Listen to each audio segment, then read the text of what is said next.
Me rastin e javës olimpike, zyra arsimore me shkollat e qytetit të Lushnjës, mbështetur nga Bashkia Lushnjë, organizuan aktivitetin sportiv tek palestra Fotopuka.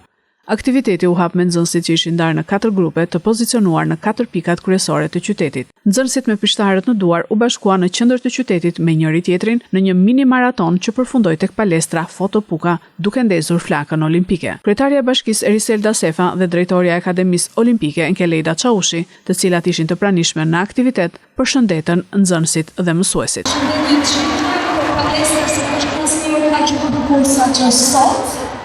Dhe kjo është pranë kësaj pune të shkëlqyer që bëni ju të dashur mësues me këta nxënës të cilët jo vetëm i përfshin në sa më shumë aktivitete sportive, por ajo që është e rëndësishme është dhe mesazhi që jep kjo javë olimpike dhe këto ne lexova edhe në pankarta që fëmijët mbajnë në dorë, sepse ajo që është e rëndësishme është që ne të bëhemi qytetarë të mirë dhe që të bëhemi qytetarë të mirë kjo varet nga puna e shkëlqyer që do bëni gjithmonë. Shumë përgëzime profesorit Loti, i cili javën olimpike nga kthyer tashmë në traditë të bukur për bashkinë tonë. Ju uroj shumë suksese gjithëve dhe sot ja kaloni një ditë sa më të bukur, sepse nuk ka që më të bukur se sa të merresh me aktivitete sportive. Shumë suksese gjithëve.